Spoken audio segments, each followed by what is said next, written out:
carry on. Are there any questions before we carry on with regard to the previous validity? No questions before we carry on? Okay. If there are questions anytime after that, you can come ask me afterwards or you can email me. It's okay. Okay, the next one is called Sum'a in Arabic, seeking reputation. Now it's very similar to Riya because they come from the same root.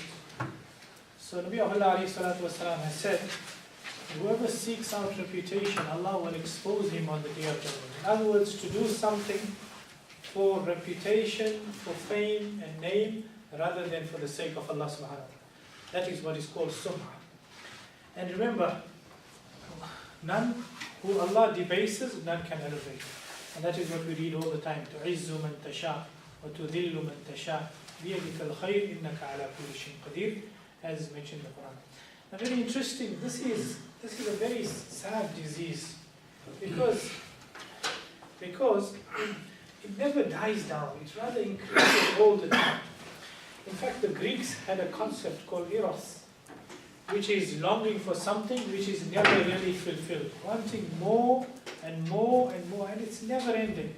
Person who wants name wants even better and even bigger. So if there's only 10 people, he wants 100 people. When 100 people come and sees him, he wants 1,000, and he wants 100,000. He got 10 Facebook friends, he wants 100. If it's 100, he wants 500. He wants 10 likes, it goes to 1,000 likes. And even if has a person has 1,000 likes, still the one who has 2,000 likes has more than me, so I need more. So that's what the Greeks even had this concept called eros. And Nabi of Allah said, nothing will fulfill that person's innate greed except the soil of the grave. So it is so sad. That's why it's so important to understand these diseases, because they make our life really not a real life where we can enjoy, but rather a life of thinking how to please others than our own self. That's why Nabi of Allah said that even if a person had a whole valley full of gold, mountain full of gold, then the person wants another one. And we see, don't we? Person has a £200,000 a week contract. I'm not going to play for you until I get a 300,000 a week contract. Doesn't stop. And this is what is called Sum'a. Now what is the cure for this? Nabi of Allah has said, understand this concept of rizq. Rizq is an Arabic word. Generally it means provision. Anything that benefits a person is called rizq. So it can be money, it can be anything that's of benefit. That is rizq.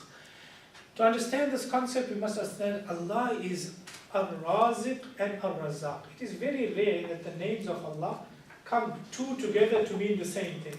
But in rizq, Allah brings both names, Ar-Raziq and Ar-Razzaq. Okay, this is slightly different, but there's no time. Anyway, we the creatures are called marzuq, those who are beneficiaries of Allah's provisions. Anyway, now what to understand is this ayah of the Quran. Ayah Quran 11:6. Allah says, وَمَا مِن دَابَّةٍ فِي الْأَرْضِ إِلَّا عَلَى اللَّهِ رِزْقُهَا. And that is the cure.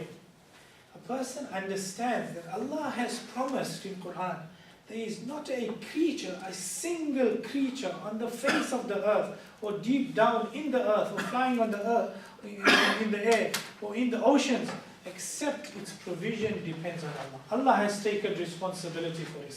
That's basically what Allah is saying. But obviously, like we mentioned, that you don't just sit in the masjid and food's going to fall down. No. Allah has given us asbab, means. So utilize it as long as it's halal, fair enough, as much as you can.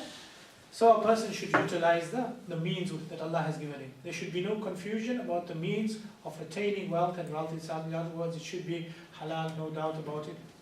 When one starts to believe that his or her wealth is in the hands of another person, this creates a breeding ground for diseases such as coveting. What others have, doing what it takes to get it, and becoming angry when one does not receive what he or she expects. This is so true. Nabi of Allah mentioned that, see, Allah has said that no soul will die. Nobody will die until that person has completed how much ever risk that person was going to get. So we will not die. That which has been destined for us, we will get it irrelevant, and we will not die unless until that is going to be given to us. So therefore one must trust in Allah. Of course, employ the means as much as possible, then trust in Allah, and never resort to illegal or illicit means of trying to accrue livelihood. Now this also, like we said, it falls under risk, meaning also fame. How much of a fame Allah is going to give us, that's His prerogative. We don't seek it out, and whatever it is, all types of risk, the source is Allah. So let us try more to please Allah and leave it to Him to determine what and how much we get. The next disease is called, okay, I think, shall we stop? It's 33. But shall we stop now? Because if anybody needs, until what time do you have the room? Until 7. I think it's until 7. Okay, if anybody needs to go for whatever reason, please, you can go. If you need to stay. We've still got only, I think, 2 or 3 left for tonight, and then we'll carry on. But if you need to go, please go. Anyway, the next one is called Tatwilul Amal, Tulul Amal. This is Amal with an alif, with a hamza, not with a ayn, because Amal with an ayn means action. Amal with a hamza means hope. So here what it is about, the Imam mentions when a person has these long dreams, we say building castles in the air, that is what Tulul Amal is. So a person has these dreams that the person will never achieve. So extended hope, that is assuring oneself that death is a long way off. So a person lives in this world like he or she is going to live and live and live and never die. This is a mental environment that a person creates within himself or herself, that a person's life is guaranteed and will never die. And because of that, a person starts to make and have these fanciful dreams about the future and thinking about this and that. Like very simply we say in Arabic, in English, building castles in the air. Now this is a disease because a person starts to live in the future and forgets the present. A person is totally oblivious of where he or she is now, and in his or her mind, a person is like decades in front of where the person actually is. So the extended hope that Imam Maulud, he has mentioned this as a poison, is akin to false hope and generates hard-heartedness, indolence, laziness due to heedlessness of the life hereafter. Aristotle, now look at this, it's very interesting. Aristotle, everybody knows Aristotle, very great philosopher, an icon of Western civilization, wrote in his Ethics that the goal in life is two. One is leisure and the other is happiness. And this is a notion that is still reflected today. American Declaration of Independence and even the UN Charter of Human Rights, or even the UN Charter starts off with this, which states that inalienable rights from Allah, from God, amongst them are life and liberty, which are enshrined in Islam's sacred law as well. Islam also believes in it, obviously. Nabi Sallallahu Alaihi Wasallam in Hajjatul Wida mentioned these three inalienable rights also. Thomas Jefferson, he added this, the pursuit of happiness, which implied leisure. Now interestingly, when these founding fathers and these people brought about leisure, what they meant was a time to study and meditate on life and pursue true happiness. So until and unless a person doesn't get this leisure and always works, that's not a real life. But unfortunately today we have misunderstood this concept of leisure. And we have made it into just hedonistic life of pleasure. But this true time, that's why they say, three parts in a day. 8 hours to work, 8 hours to sleep, and 8 hours to a person's leisure. That's why the UN says, yeah. Now this time of leisure, see, we all need to work, we all need to sleep.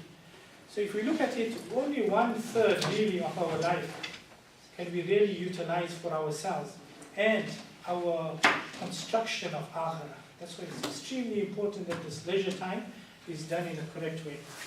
So, but today, unfortunately, what has happened is this leisure time is just now for pleasure only and enjoyment of material goods. The believer, the true happiness a person must realize is in genuine worship and connection with Allah subhanahu wa ta'ala. And this is a very important concept because if you look at our life, then 1/3, if we only sleep 8 hours a day, 1/3 of our life is in sleeping. Person is 60 years old when he passes away, 20 years of his life was gone in sleeping. And then we have to work. So another like 20 years of our life is just sleeping. Now our akhirah depends on the other 1/3. We either beautify our akhirah in that, or we destroy it in that. So this leisure time is extremely important to take very, very good care of it. And see, Nabi of Allah alayhi salatu wasalam, we have to live our life in such a way that when it is time for us to die, and to everybody, a time is distinct. I keep telling you I work in a hospital, but it's true because that's where reality of life comes in.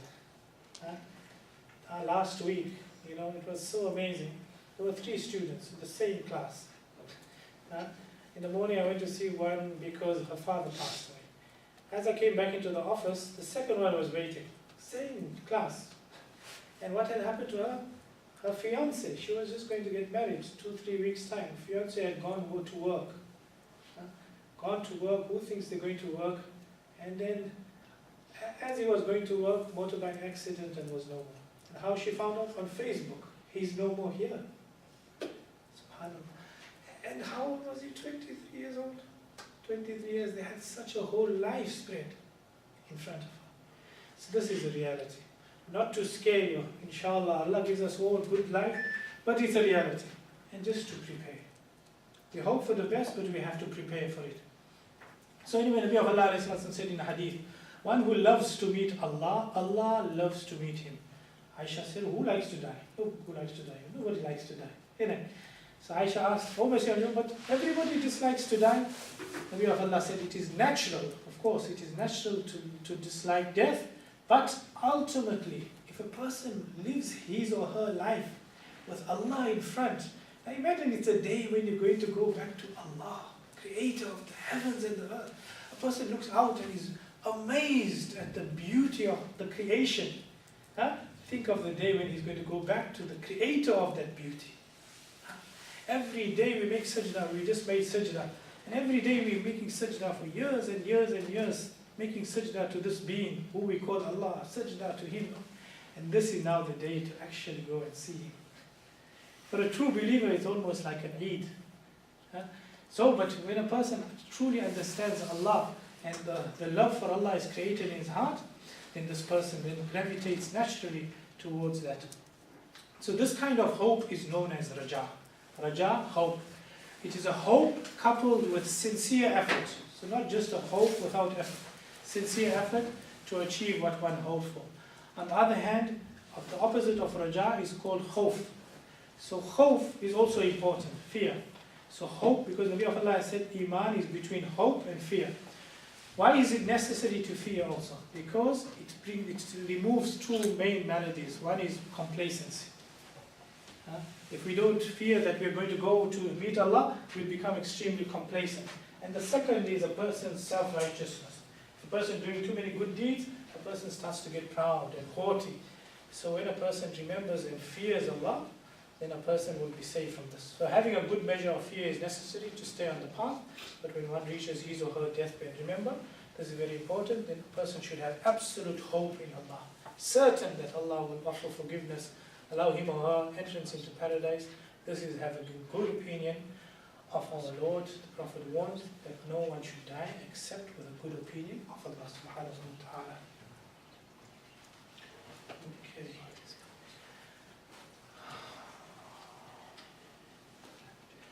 Okay, let's quickly go over this. Or shall we stop? Are you all tired? Shall we stop, Shabbat? Maybe I think maybe we should. Okay, are there any questions so far?